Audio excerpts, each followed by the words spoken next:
무른죽. 아멘. 할렐루야. 네, 오늘 금요기도에 나오신 여러분들 환영합니다. 또 주님께서 우리 각자에게 주시는 말씀의 음성을 통해서 또 은혜 받고 또 함께 기도할 때 하나님께서 우리의 기도를 들으시고 응답하여 주실 줄 믿습니다. 세속화된 시대를 살아가는 그리스도인들에게 요구되는 필수 두 가지가 있다면 하나는 영향력입니다. 이 세속화에 우리가 영향을 받는 것이 아니라 이 세속화된 세상에 영향을 줘야 되죠. 영향력을 끼치는 것이고, 또 두 번째는 나를 지키는 겁니다. 나를 지키는 것. 이 세상이 돌아가는 트렌드의 그 흐름에 내가 휩쓸리는 것이 아니라 내 자신을 굳게 지켜나가는 또 믿음의 사람, 나를 계속 지켜나가는 것이 굉장히 중요합니다. 그러니까 매일 그 전쟁을, 세상과의 전쟁, 나 자신과의 전쟁을 우리는 매일매일 경험하고 있는 것이죠. 오늘도 그런 싸움을 많이 싸웠던 것 같아요. 자, 느헤미야라고 하는 이 성경을 우리가 묵상하면서 또 그런 두 가지 싸움에서 아주 효과적으로 싸웠던 한 사람, 그리고 상당히 영향력 있는 리더십을 발휘하고 무엇보다도 자신의 그 영적인 삶의 성벽들을 지켜나가기 위해서 게으름, 이기심, 무절제, 부도덕, 이런 또 하나님에 대한 무관심 등등의 이런 것으로부터 자신을 지켜나감에 있어서 아주 훌륭한 모범을 보여준 사람, 느헤미야의 이야기를 오늘 우리가 느헤미야서를 전체를 통해서 함께 묵상해 보고자 합니다. 주전 722년 북왕국 이스라엘이 멸망한 해인데요, 북쪽 이스라엘이 멸망을 할 때 남쪽 유다 왕국은 그 모습을 봤거든요. 그런데도 불구하고 회개하지 않은 이 남쪽 유다 왕국도 결국 주전 586년에 바벨론에 의해서 멸망을 하게 됩니다. 그 후에 바벨론이 주전 539년에 메데 바사 페르시아에 의해서 멸망을 하게 되고 붕괴를 한 후에 많은 유대인들이 이제 고국으로 돌아오게 되는데요, 주전 538년에 제1차 귀환을 하게 되는데, 그때 수룹바벨의 인도하에서 많은 유대인들이 고국으로 돌아오죠. 그래서 그들이 한 일이 뭐냐면 성전을 재건하는 일이었다는 것이요. 성전을 재건합니다. 사마리아 사람들의 여러 가지 방해, 많은 방해에도 불구하고 주전 515년에 성전을 마침내 재건하게 됩니다. 자, 그리고 나서 그 이후에 주전 458년에 2차 귀환이 이루어지는데요, 에스라, 우리가 에스라서에서 많이 묵상을 했죠. 그 주인공인 에스라의 인도하에서 또 고국으로 돌아오는 사람들이 있었습니다. 이미 그 에스라가 2차 귀환에 인솔을 하면서 돌아올 때에, 그때 유대인들의 상황은 아주 영적으로 도덕적으로 상당히 무너져 있는 때였기 때문에 그들을 영적으로 일깨우는 역할에 이 에스라는 힘을 쓰게 됩니다. 그리고 나서 14년의 시간이 흐르게 됩니다. 주전 444년에 느헤미야의 등장이 이루어지면서 느헤미야가 귀환을 하게 됩니다. 그가 와서 한 일은 도시 예루살렘 성벽을 재건하는 일을 하게 되는데요, 동시에 그는 사회적이고 경제적인 그런 삶을, 이 유대인들의 삶을 정돈하고 바로잡는데 힘을 쓰게 됩니다. 이 느헤미야라는 이 사람은 이방 나라에서 성공한 사람입니다. 우리 오늘날로 얘기하면 이민 가가지고 그 나라 사람이 아님에도 불구하고 상당히 고위직까지 올라가는 상당한 성공을 이룬 사람이죠. 우리가 1장 12절에 보면은 이 술관원으로 그 신분이 나오는데요. 이 술관원의 이 지위라고 하는 것이 굉장히 우리가 이제 이해하기는 좀 쉽지 않아요. 그죠?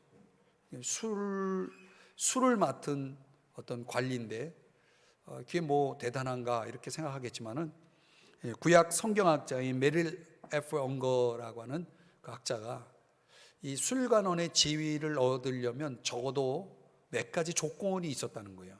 그 지위에 들어가기 위해서는 그 위치, 그 포지션에 들어가기 위해서는 몇 가지 조건이 필요했는데 가장 중요한 것은 뭐냐면 인품이었다는 거예요. 물론 이제 거기에 대한 검증 방법이 있었겠죠.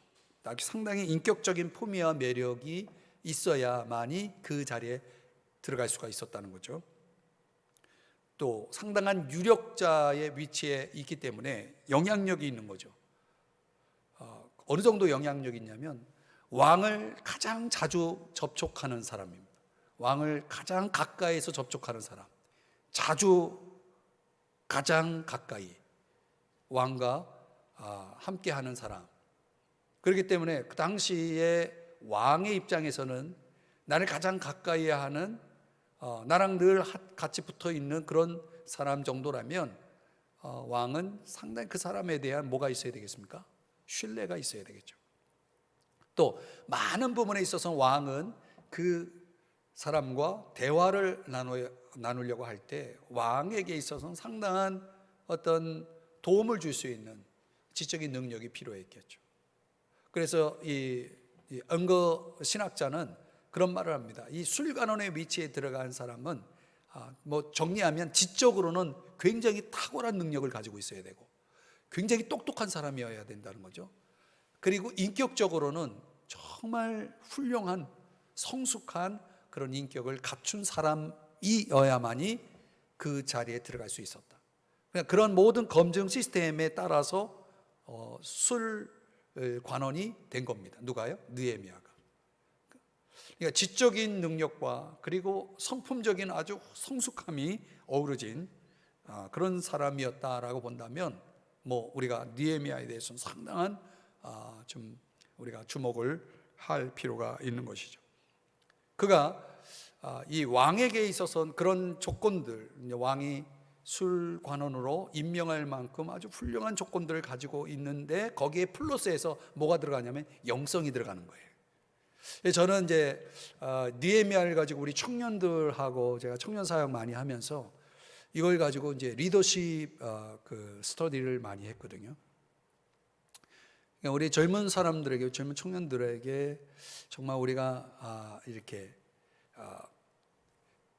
가장 영향력을 이렇게 받을 수 있는 또 본받을 만한 성경의 인물을 한 사람을 정한다 그러면 저는 이 느헤미야를 연구해 볼 필요가 있다라고 이제 그렇게 생각을 합니다. 그래서 느헤미야는 굉장히 그런 면에서 우리에게 많은 것들을 시사하게 되는데요. 어떻든 하나님께서 명하신 일들을 그가 아주 성공적으로 잘 수행하는 데 있어서 뒷받침된 게 영성이죠. 그런 영성적인 거, 인격적인 거, 또 어떤 능력적인 거, 전문성, 모든 거 하나 정말 흠잡을 데 없는 그런 사람이었다. 그런 느헤미야의 이야기가 오늘 1장에서 시작되는데 느헤미야의 마음속에 하나의 작은 어떤 바램, 소원이 꿈틀거리기 시작합니다. 제가 오늘 설교 제목은 변화의 삶이라고 했는데 이런 변화에 대한 그 느헤미야의 마음속에 일어나고 있는 그 강렬한 어떤 그런 바람이 있었습니다. 그래서 그가 바라고 있는 그런 변화에 대해서 그는 어떻게 그런 변화를 성취할 수가 있었는가. 또 오늘날 이 시대에 사는 저와 여러분도 우리의 삶에 있어서 뭔가 바꾸어지길, 변화가 되기를 바라는 것들이 있지 않습니까? 그런 변화를 우리는 어떻게 이룰 수 있겠는가라고 할 때 오늘 1장의 묵상은 우리에게 상당히 도움을 줄 수 있는 그런 내용이 있습니다. 변화를 원할 때 느헤미야는 어떻게 했습니까? 그것을 우리에게 한번 적용해 보겠습니다. 첫 번째는요, 이웃을 향한 열린 마음을 가졌다는 것입니다. 내용인즉 어떤 변화라는 것이 시작되기 위해서는 항상 이 변화에 대한 갈망이 있어야 됩니다. 변화에 대한 갈망이 있어야 된다. 근데 이 갈망을 어떻게 품을 수 있었냐면 필요를 깨달았기 때문입니다. 그러니까 내가 어떤 변화를 원하는데 그 변화가 필요와 맞물려 있어야 돼요. 이게 필요를 느낀 거예요. 근데 그런 필요를 느끼려면 문제를 인식하는 눈이 있어야 됩니다. 우리의 삶에는 우리가 알게 모르게 많은 문제들을 안고 있죠. 그러니까 오늘 삶의 어떤 문제들을 대하는 태도에 있어서 잘못된 태도 두 가지가 있는데, 하나는 회피하는 거고 문제를 회피하는 거죠. 문제가 드러나는 거에 대해서 거부하는, 모른 척하는, 회피하는 거죠. 또 반대로 문제에 너무 집착하는 태도. 이 두 가지는 근본적으로 문제를 이렇게 극복해 내는데 좋지 않습니다. 긍정적인 변화와 어떤 성장의 기대를 거기서, 그런 태도에서 우리가 얻을 수가 없는 거죠. 그래서 오늘 이 본문 속에 보니까 느헤미야가 어떤 필요를 보기 시작하고 또 문제를 깨닫기 시작합니다. 근데 그 시작점이 어디서 시작됐는지를 한번 1장 2절의 말씀을 한번 보시겠습니다. 1장 2절. 자, 우리가 아까 읽었기 때문에 마지막 부분을 한번 보면, 형편을 뭐 했다고 말합니까? 물은즉. 자, 이제 이게 굉장히 중요한 말씀입니다. 우리가 필요를 인식하는 데 있어서 첫 걸음이 뭐냐면 관심을 갖는 겁니다.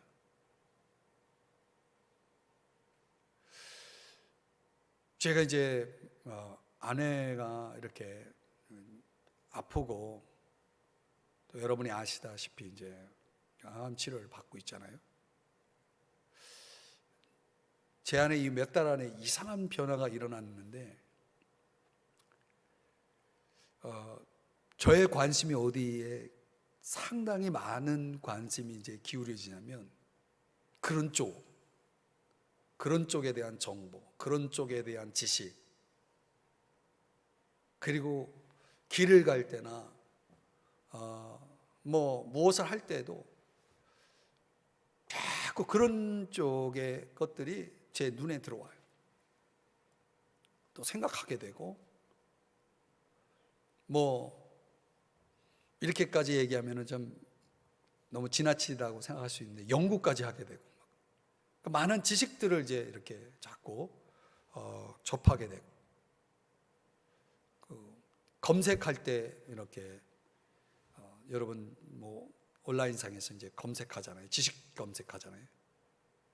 제 핸드폰 앱에는 이제 여기 지식 검색창에는 그런 용어들에 대한 이게 뭐냐 말이지, 무슨 얘기를 하는데 못 알아듣겠다 해가지고 그런 쪽으로 계속 관심을 기울이게 되더라고요. 그래도 잘 모르겠지만 아무튼 계속 뭐가 생기냐면 관심이 생기는 거죠. 관심이 있다는 것과 필요를 느끼는 것, 이런 것들이 같이 맞물리는 거죠. 그러면 보게 되고 듣게 되고 마음이 그쪽을 향해서 항상 열려 있게 되더라고요. 느헤미야의 관심은 어디 있었냐면 예루살렘에 있었어요. 예루살렘. 그러니까 당연히 궁금하죠. 알고 싶죠. 예루살렘 지금 상황이 어떨까라고 하는 것에 대해서 굉장히 궁금했겠죠. 그래서 어떻게 합니까? 형편을 물었다는 것입니다. 형편을 물었다는 것은 관심이 있다는 거죠. 관심이 있다는 거죠. 느헤미야는 사실 그 환경적으로 보면 수산궁이라고 하는 아주 좋은 환경 속에 있었거든요. 수산궁은 그 당시에 그 페르시아 왕들이 이 여러 궁들을 옮겨 다녔, 계절마다 좋은 여건, 그런 환경의 궁으로 옮겨 다녔는데, 그 중에 하나, 겨울에 거하는 겨울 궁전이 수상궁이에요. 계절적으로는 겨울철에 지금 수상궁에 있는 거예요. 얼마나 그 궁이 화려하고 환경이 좋았겠어요. 아마 가장 최고의 건물 안에 없는 거 없이 그냥 다 갖추어져 있는 최고의 환경 속에 그가 있었다는 거죠.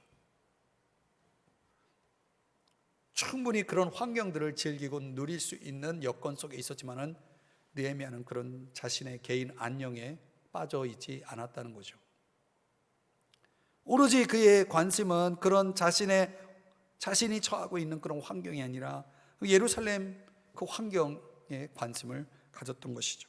개인의 안일에 만족하지 않고 나라의 현실에 깊이 관심을 기울이면서 걱정을 하고 있었던 것입니다. 1장 3절 한번 보시겠습니다. 1장 3절 같이 한번 읽어보겠습니다. 시작. 그들이 내게 이르되 사로잡힘을 면하고 남아있는 자들이 그 지방 거기에서 큰 환난을 당하고 능욕을 받으며 예루살렘 성은 허물어지고 성문들은 불탔다 하는지라. 나라의 소식을 들은 겁니다. 그 현실을 보게 된 거죠. 지금의 상황을 알게 된 거죠. 이런 소식을 듣고 4절 다 같이 또 읽어봅니다. 시작. 내가 이 말을 듣고 앉아서 울고 수일 동안 슬퍼하며 하늘의 하나님 앞에 금식하며 기도하여. 느헤미야의 반응은 한마디로 그 예루살렘 형편을 듣고 나서, 그 뉴스를 듣고 나서 그가 한 일은 한마디로 기도를 시작한 것입니다. 기도를 시작했다. 이것이야말로 열린 마음에 아주 잘 표현된, 묘사된 내용이다. 열린 마음을 가장 잘 표현한 것이 뭡니까? 그게 기도예요. 기도는 그냥 이루어질 수가 없죠. 기도는 내용을 알아야 할 수 있는 거죠. 지금 상황이 어떻게 돌아가고 있는지, 어떤 형편인지 알아야 기도가 되죠.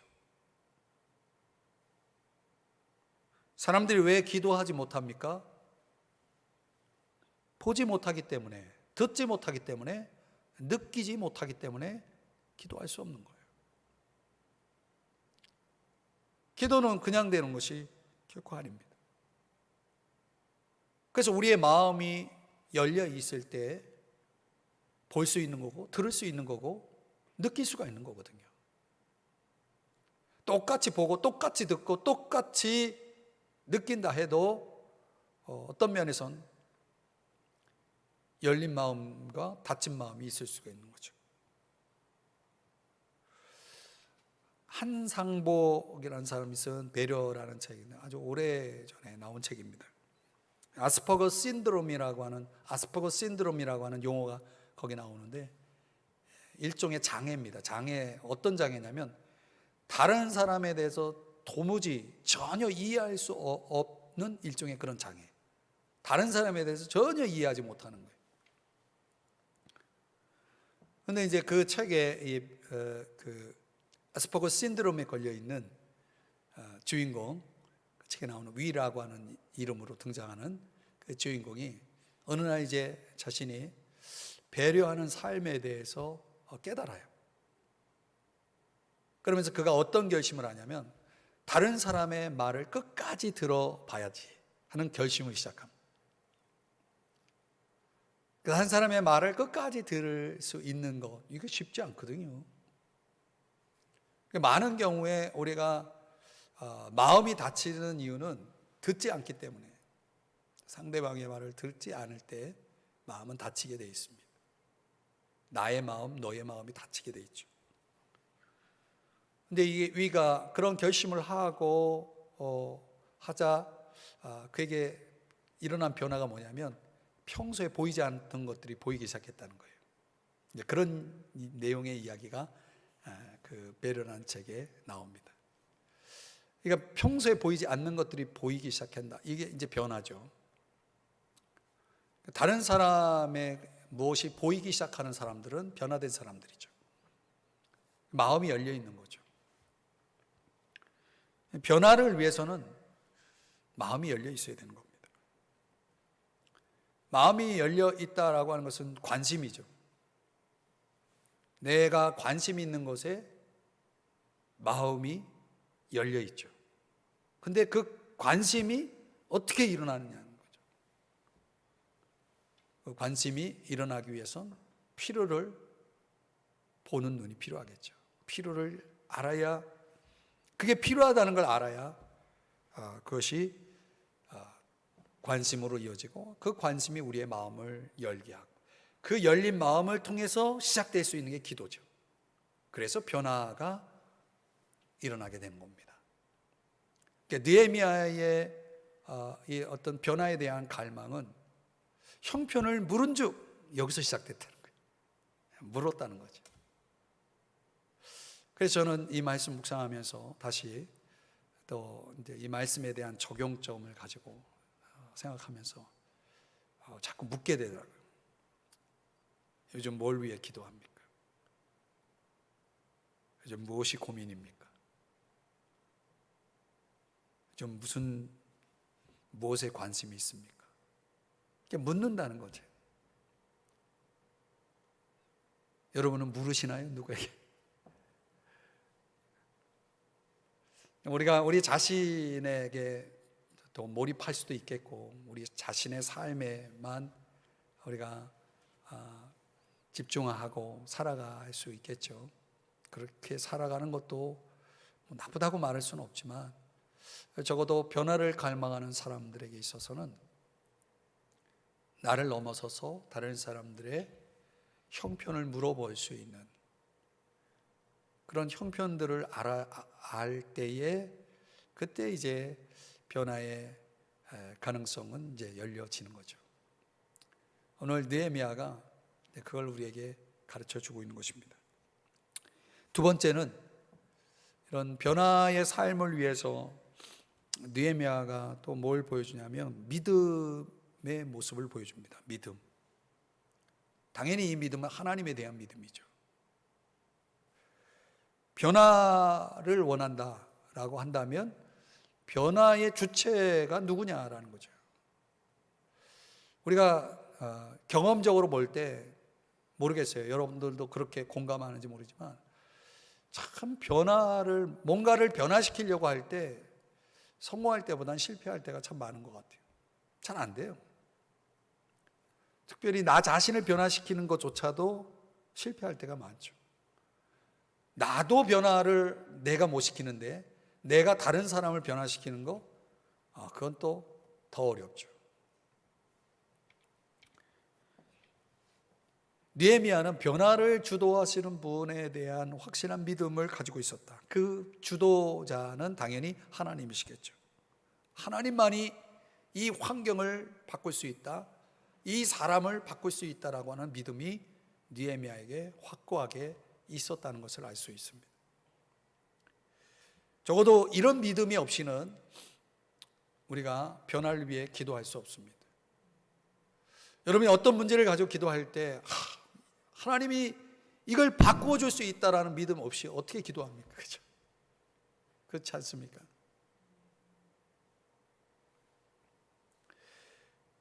하나님은 창조주이시고 주권자 아니십니까? 주권자. 그죠?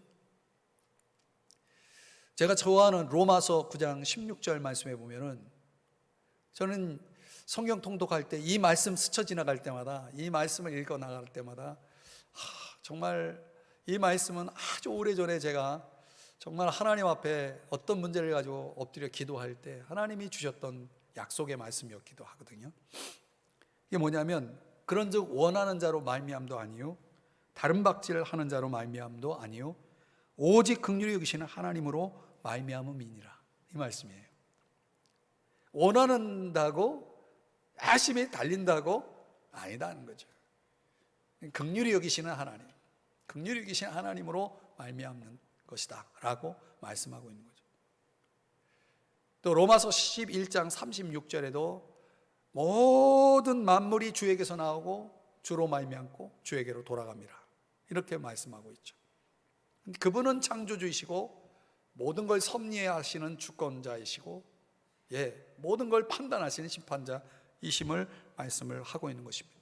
적어도 오늘 본문 속에서 느헤미야는 그런 믿음으로 주님 앞에 엎드리게 됩니다.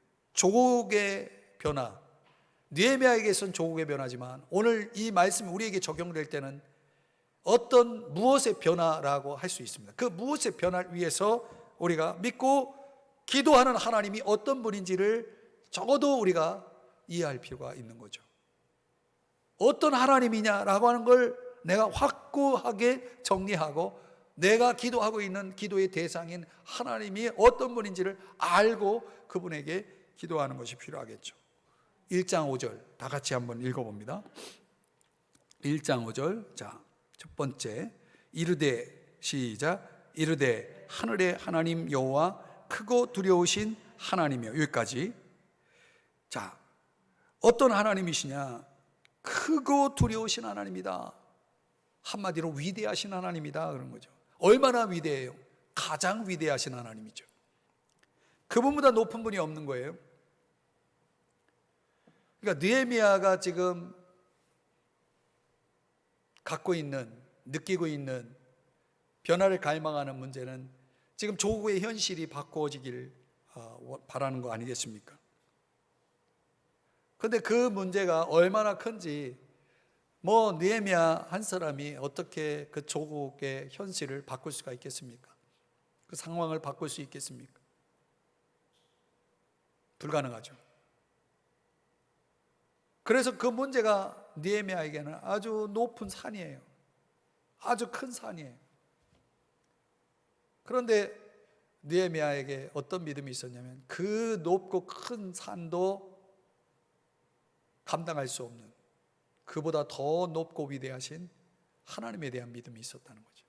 크고 두려우신 하나님, 그분에 대한 믿음, 자신이 지금 안고 있는 문제보다 더 크신 하나님에 대한 믿음을 가지고 있었다는 것입니다. 저도 참 그런 부분에서는 참 믿음이 없다라고 하는 생각을 많이 할 때가 있는데, 현실 앞에 어떤 어려운 문제가 생기면 갑자기 그 문제가 가장 커 보여요. 안 될 것 같아요. 못할 것 같아요. 하나님을 믿는데도 불구하고, 목사인데도 불구하고 그 현실의 문제가 그렇게 커 보일 때가 있어요. 그러면 막 걱정이 되고 막 안절부절 못하게 되고 막 그러는 거예요. 그 정신을 차리고 보면 하나님이 이제 보이기 시작하면은 그제서야 마음이 가라앉아지고 평안해지고 고요해지고 그러는 거죠. 참 무엇을 보느냐가 참 중요한 것 같아요. 그래서 우리의 현실이, 우리의 문제가 아무리 커도 하나님보다 클 수는 없잖아요. 아멘? 네, 하나님보다 큰 문제가 어디 있겠습니까? 그분에게 능치 못할 일이 있겠습니까? 없죠. 하나님을 가장 크신 분으로, 하나님을 가장 두려운 분으로. 그래서 사람을 두려워하지 말라고 그러잖아요.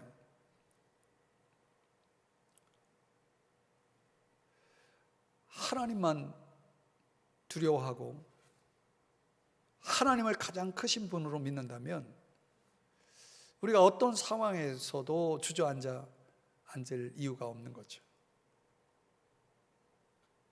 아멘. 이렇게 솔직히 설교를 해도 저 자신도 참 믿음 없이 반응하고 행동할 때가 있습니다. 부끄럽지만. 그러면 참 주님 가슴을 치면서 내가 이렇게 믿음이 없습니다, 주님. 남들은 몰라도 내가 하나님 앞에 그런 고백을 합니다. 여러분 믿음 있습니까? 하나님이 가장 크신 분이라는 믿음 있습니까? 믿음 가지셔야 돼요.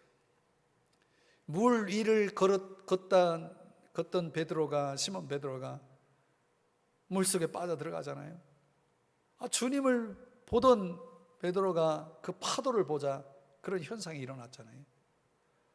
그러니까 주님을 바라보던 시선이 조금만 그 각도가 틀어져도 문제가 생기는 거예요.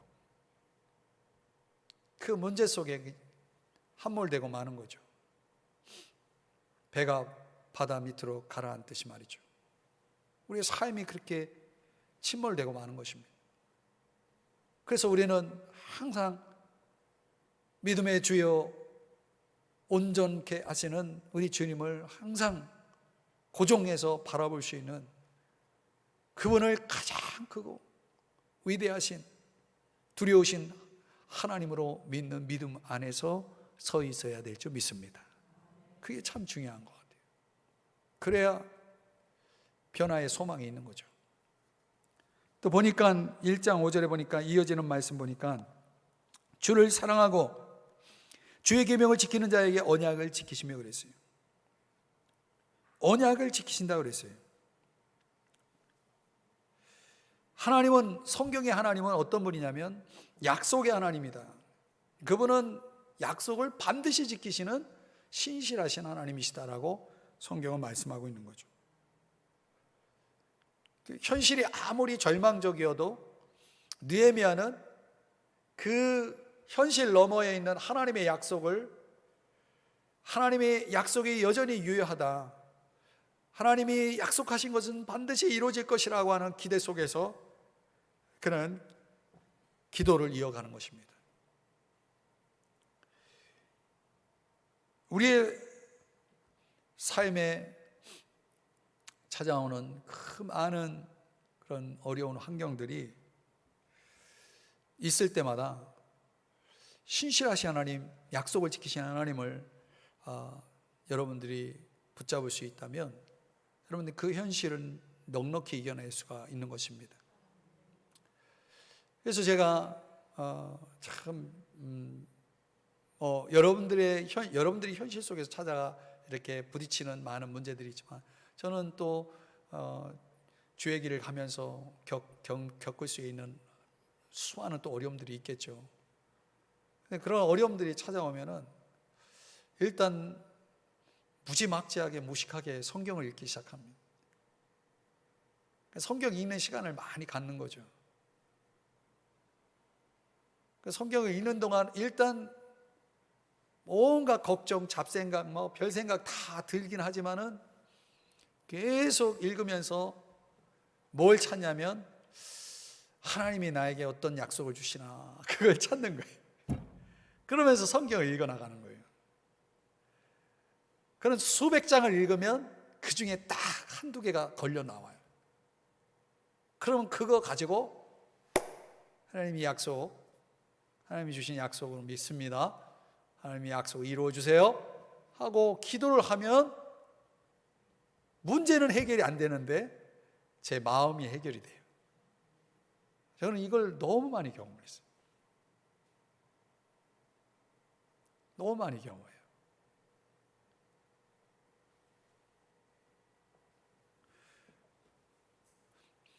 우리에게 분명 희망으로 다가오는, 약속으로 다가오는 말씀들이 있거든요. 언약을 지키신 하나님을 붙잡고 기도한 느헤미야처럼 저와 여러분도 나에게 부딪혀오는, 나에게 정말 내 가슴에 깊이 새겨지는 레마, 하나님이 주시는 그 말씀의 감동, 깨달음이 약속으로 나에게 확고하게 딱 잡아질 때 그때 그 말씀 붙잡고 기도하면요, 그럼 하나님은 신실하신 분이기 때문에 그 말씀으로 하나님 일하시는 거예요. 그러니까 나의 상황 속에서, 나의 컨텍스트 안에서 하나님이 일하시는 거예요. 똑같은 말씀이 여러분도 우리가 주어져도 우리 각자의 상황이 다르기 때문에 하나님은 그 각자의 그 컨텍스트 상황 속에서 그 말씀으로 일하시는 거예요. 그럼 참 놀라워요. 그러니까 똑같은 말씀 하나를 가지고도 우리 모두가 경험하는 것들이 다 다르게 경험할 수 있는 거예요. 왜냐하면 상황이 다르기 때문에 하나님 그 말씀을 거기다 적용시켜서 하나님이 역사하시는 겁니다. 그런 믿음을 저와 여러분이 가질 수 있기를 주의 이름으로 축복합니다. 계속 이어지는 말씀을 보니까 한번 읽어봐요. 시작. 긍휼을 베푸시는 주여 간구하나이다. 긍휼을 베푸시는 주여. 제가 좋아하는 말씀 로마서 9장 16절 말씀에 그 긍휼이라는 단어 또 나오죠. 여러분, 긍휼이라는 것은 어떤 사람에게 필요할까요? 약한 사람에게 필요합니다. 약점이 많은 사람. 나는 약점이 별로 없어요. 나는 강해요. 그런 사람에게 긍휼이 필요 없어. 근데 저 같은 사람은 긍휼이 너무 많이 필요해요. 근데 제가 참 좋아하는 표현이 뭐냐면 찬송 가사에도 나오잖아요. 긍휼이 풍성하신 하나님은. 풍성이라고 하는 것은요, 끝없이 주어지는 게 풍성이에요. 하나님의 긍휼은 끝없이 우리에게 주어지는 거예요. 왜냐하면 저는 약하거든요. 저는 너무 부족하거든요. 저는 너무 약점이 많거든요. 그런 나를 주님은 불쌍히 여겨 주실 수밖에 없는 거죠. 왜냐하면 하나님은 약자의 편이거든요. 제가 성경을 읽으면서 참 특별히 이 토라 모세오경의 그 율법의 말씀을 쭉 읽으면서 제가 많이 깨달은 게 뭐냐면 너무 자주 그 표현들이 나와요. 무슨 표현이 나오냐면 하나님이 고아와 가보와 나그네들, 가난한 자들, 이런 자들을 너무너무 사랑하신다는 거예요. 그러니까 그 당시 그 사회적으로 그들은 어떤 사람입니까? 한마디로 약자죠. 약자. 하나님은 지나칠 정도로 그 약자를 사랑하시더라는 거죠. 그리고 그들의 편에서 항상 말씀하세요. 그래서 제가 뭘 깨달았냐면 하나님은 약자의 편이구나. 그러면 내가 약자니까 하나님 내 편이시구나. 그래서 제가 깨달아지는 거예요. 하나님 내 편이시구나.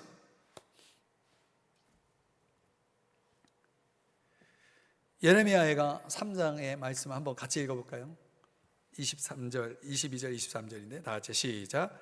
여호와의 인자와 긍휼이 무거하심으로 우리가 진멸되지 아니함이니이다. 이것들이 아침마다 새로우니 주의 성실하심이 크시도소이다. 아침마다 새롭대요. 무궁한 것이 아침마다 새로워요. 뭐가요? 인자와 긍휼이. 이것 때문에 우리가 살아있는 거예요.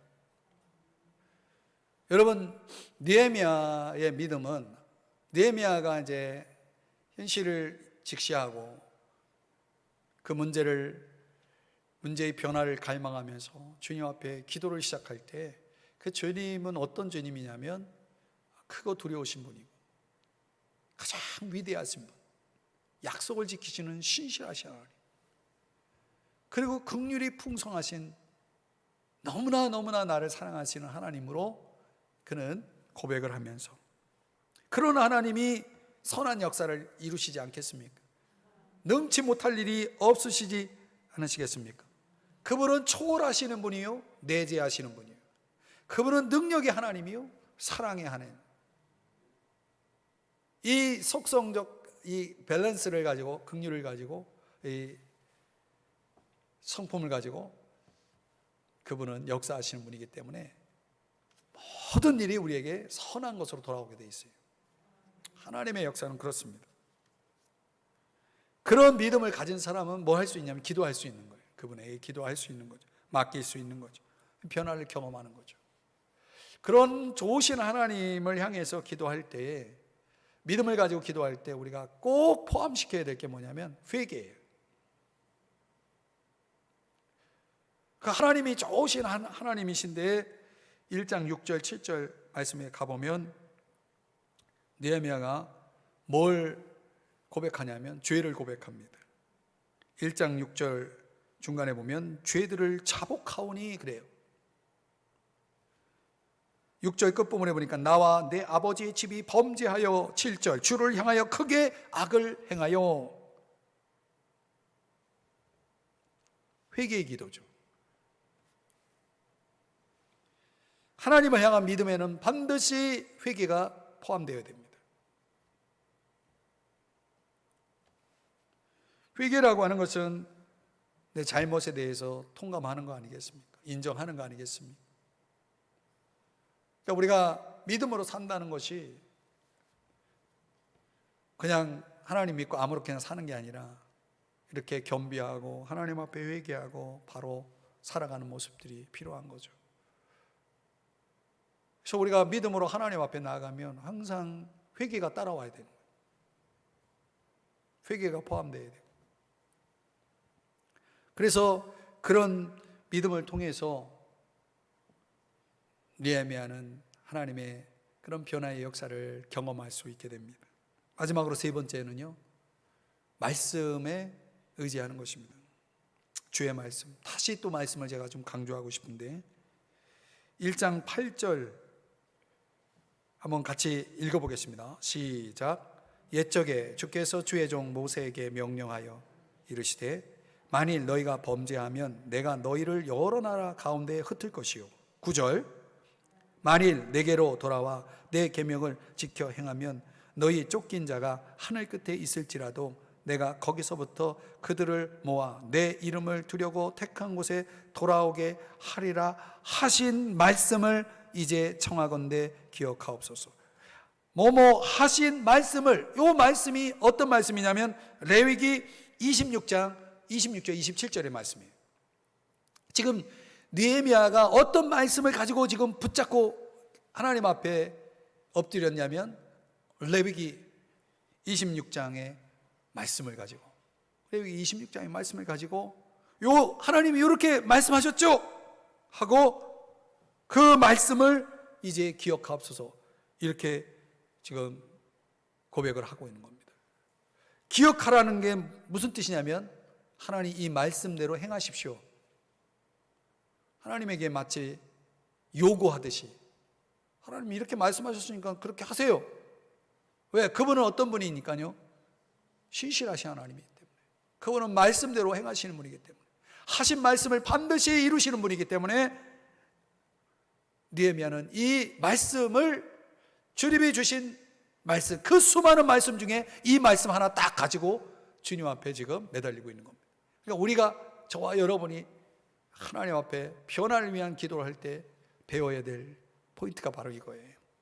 그러니까 하나님이 내게 주시는 어떤 강력하게 내 마음 가운데 꽂혀주시는 말씀 하나를 붙잡고 하나님 이 말씀대로 하십시오라고 하나님 앞에 당당하게 요구할 수 있는 것은 그분의 성품 때문이에요. 그분의 속성 때문에 그래요. 인간적으로는 예루살렘을 회복하는 방법은요, 술관은 느헤미야가 가장 가까이 하고 있는, 또 신뢰를 얻고 있는 아닥사스다 왕을 움직이는 거잖아요. 왕 어떻게 인간적으로 잘 설득해가지고 도움을 받을 수 있어요. 그런데 느헤미야는 그 왕의 마음을 움직이기 앞서 그는 하나님의 마음을 움직이고 있습니다. 하나님의 마음을 움직이고 있어요. 하나님의 마음을 움직이는 방법은 뭐예요? 말씀이에요. 말씀밖에 없어요. 여러분, 저 모세가 이스라엘 백성이 멸망할 지금 아주 중대한 범죄를 범했을 때 모세도 하나님 말씀, 그 말씀, 언약의 말씀을 가지고 하나님 이 백성 살려주셔야 됩니다. 말씀 가지고 기도해서 결국 하나님이 뜻을 돌이키시죠.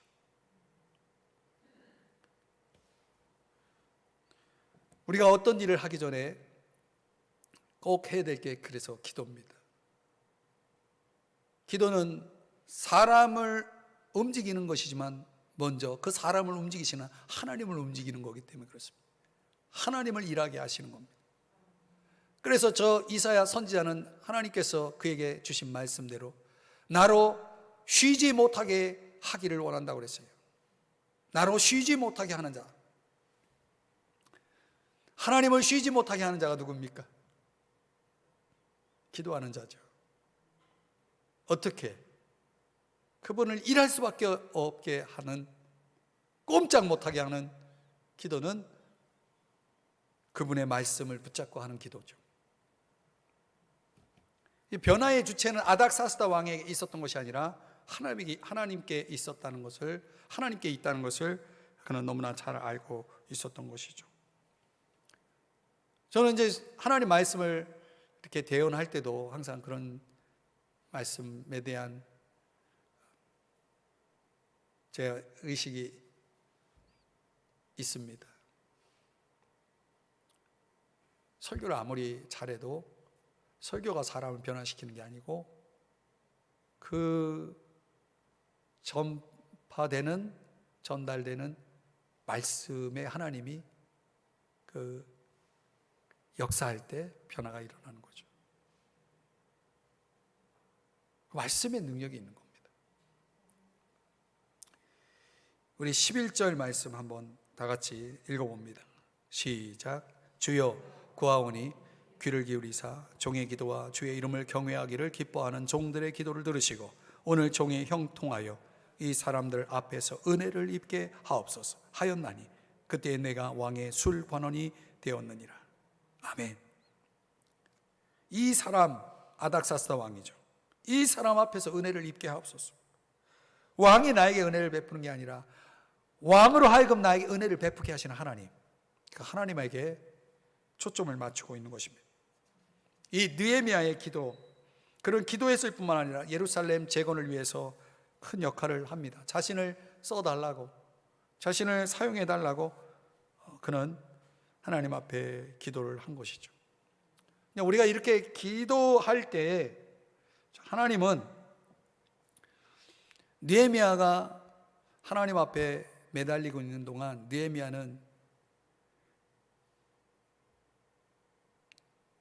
나름대로 그 마음속에 있었던 여러 가지 걱정들을 내려놓을 수가 있었을 거예요. 마음이 평안해지고 걱정함으로 인해서 또 나올 수 있는 어떤 여러 가지 그 불필요한 소모전을 피할 수 있었고 또 기도하는 동안 하나님께서 믿음의 생명력을 더했겠죠. 또 기도하는 동안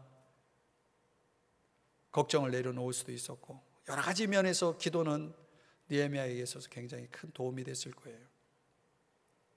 뭔가 초점이 올바로 딱 잡히면 우리의 삶에는 이렇게 자유함이 있고 평안이 있고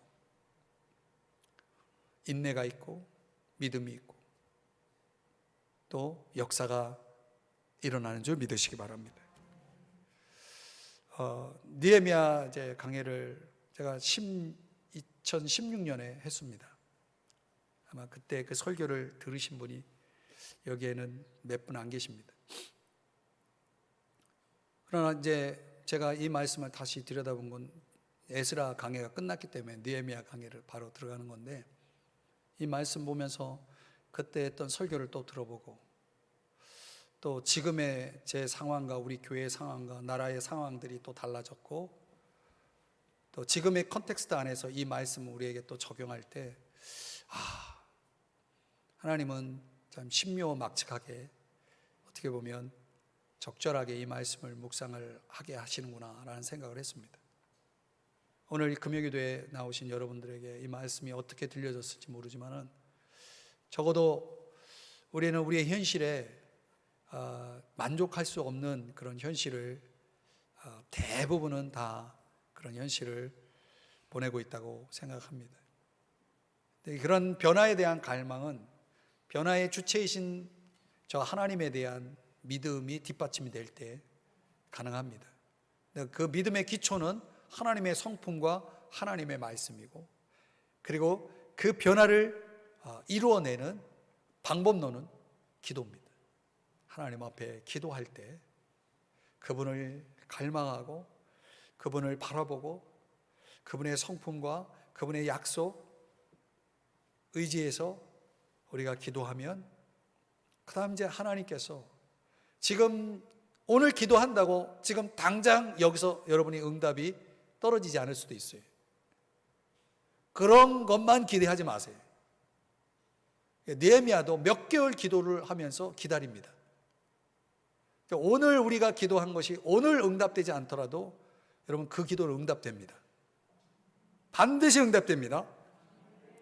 그럼 이웃에 대한 열린 마음을 가지고 우리가 좀 더 마음을 열어서 다른 사람들의 필요를 자꾸 묻고 그걸 가지고 하나님께 대한 믿음을 가지고 이제 우리는 주의 말씀을 붙잡고 기도하는 겁니다. 그러면 모든 것의 주인 되시고 변화의 주체이신 하나님이 은혜로운 손길로 우리의 삶을 이제 이렇게 운행해 나가시고 우리의 삶에 놀라운 그런 희망적인 변화된 삶이 펼쳐지리라고 하는 그런 기대와 믿음이 오늘 이 설교자 이철희 목사에게 있습니다.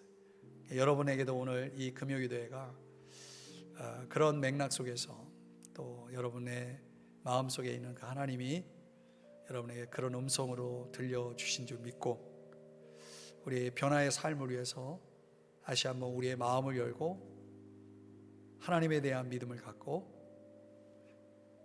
내게 들려주시는 약속의 말씀을 확실히 붙잡고 우리 계속 기도해 나갑시다. 계속 기도하십시다. 계속 기도하면 마침내 응답은 있을 겁니다. 변화가 일어날 것입니다. 새로운 삶이 펼쳐질 것입니다. 오늘 그 약속 저와 여러분에게 간증이 될 수 있기를 다시 한번 주의 이름으로 축복합니다. 제가 잠깐 기도하고